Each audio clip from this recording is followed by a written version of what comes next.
আমার নাম অনিতা এবং আমি মার্কেটিং এক্সিকিউটিভ পদে চাকরি করছি।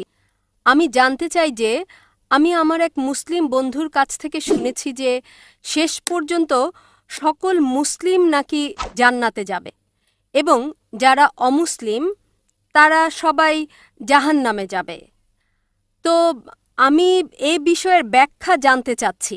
আমি জানতাম যে প্রত্যেকের চূড়ান্ত যে ফয়সালা হয় তা নিজের কর্মের ওপর হয়। তো আমি এ বিষয় সম্পর্কে সঠিক ব্যাখ্যা চাই যে সকল মুসলিম জান্নাতে যাবে এবং অমুসলিম যাবে জাহান্নামে। যদি সবাই তারা ভালো কাজ করে, যদি অমুসলিম ভালো কাজ করে, তাহলে কেন তারা জাহান্নামে যাবে? আসসালামু আলাইকুম রহমতুল্লাহি ওয়া বারাকাতুহু। সুপ্রিয় দর্শক মণ্ডলী, আজকের ভিডিওটিতে আমরা জানবো যে পৃথিবীর মধ্যে সবচেয়ে কোন ধর্মের মানুষ বেশি রয়েছে। তো বিষয়টি জানবো ডক্টর জাকির নাইকের কাছ থেকে। তো সম্পূর্ণ ভিডিওটি দেখতে থাকুন। সুন্দর প্রশ্ন করেছেন যে ওনার এক বান্ধবী বলেছেন যে যারা মুসলমান তারা আখিরাতে জান্নাতে যাবে, অমুসলিমরা যাবে দোজখে। মুসলিম মানে সে যে শান্তি অর্জন করে আল্লাহ সুবহানাহু ওয়া তাআলার নিয়ম অনুযায়ী চলে, কোরআন ও হাদিসের অনুসরণ করে, তাকে বলে সঠিক মুসলিম। এটা একেবারে সঠিক যে কর্মগতভাবে যে সঠিক মুসলমান সে ইনশাল্লাহ জান্নাতে যাবে। কিন্তু আপনার প্রশ্ন হচ্ছে যে অমুসলিম ভালো কাজ করে সে কেন জান্নাতে যাবে না? বোন, জান্নাতে যাওয়ার জন্য শর্ত আছে 4টি। যখন আমি আমার 10ম শ্রেণী পাশ করি, আমি সেন্ট পিটার্স স্কুল থেকে পাশ করি, যখন আমি আইসিএসসিতে ছিলাম 10ম শ্রেণীতে, তখন পরীক্ষাতে আমার 6টি আবশ্যকীয় বিষয় ছিল: ইংরেজি, গণিত, বিজ্ঞান, ভূগোল, ইতিহাস, হিন্দি। 6টি বিষয় আবশ্যকীয়। 6টি বিষয় পাশ করাটা জরুরি ছিল। একইভাবে মানুষকে জান্নাতে যেতে হলে 4টি শর্ত রয়েছে। তা লেখা আছে সূরা আল আসরে, সূরা নম্বর 103, আয়াত নম্বর 1, 2, 3, যাতে আল্লাহ তাআলা বলেন, ওয়াল আসর ইন্নাল ইনসানা লাফি খুসর ইল্লা আল্লাযিনা আমানু ওয়া আমিলুস সলিহাতি ওয়া তাওয়াসাউ বিল হক ওয়া তাওয়াসাউ বিস সবর। আল্লাহ সুবহানাহু ওয়া তাআলা শপথ করছেন সময়ের, আসরের। নিশ্চয়ই মানুষ ক্ষতিগ্রস্ত, শুধু তারা যারা 4টি বিষয়ে সাফল্য লাভ করে তারা ক্ষতিগ্রস্ত নয়।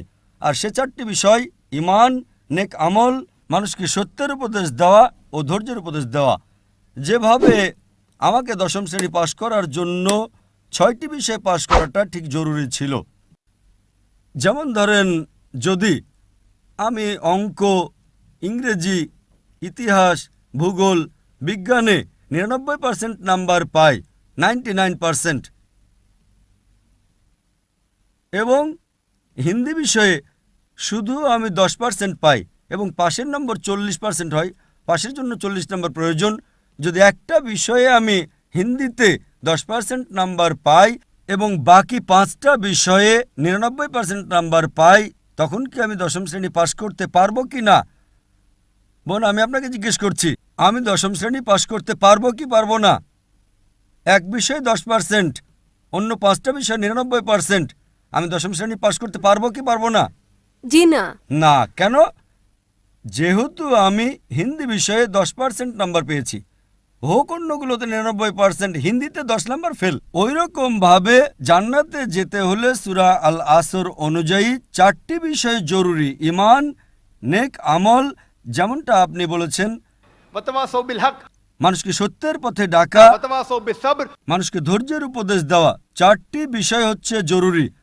এই 4টি বিষয়ের মধ্যে যদি একটিও বাদ চলে যায়, বিদ্যমান না থাকে, যদি আপনি একটি বিষয় ফেল করে থাকেন, আপনি জান্নাতে যেতে পারবেন না। যদি আপনি বলেন যে আপনি খুব ভালো মানুষ, আমলের দিকে আপনি খুব ভালো আমল করেন, ধরে নিলাম যে আপনি 99 নম্বর পেয়েছেন আমলে, 99, কিন্তু ঈমানে তো ফেল করেছেন। আপনি এটা মানেন না যে আল্লাহ এক এবং মুহাম্মদ সাল্লাল্লাহু আলাইহি ওয়াসাল্লাম শেষ পয়গম্বর, যা সকল ধর্মগ্রন্থের মধ্যে লেখা আছে। তো আপনি ঈমানে ফেল। আপনি যতই নেক কাজ করেন, 99% নাম্বার পান, 100 নাম্বার পান বাকি 3টা অংশে, কিন্তু ঈমানে ফেল হলে তো আপনি জান্নাতে যেতে পারবেন না।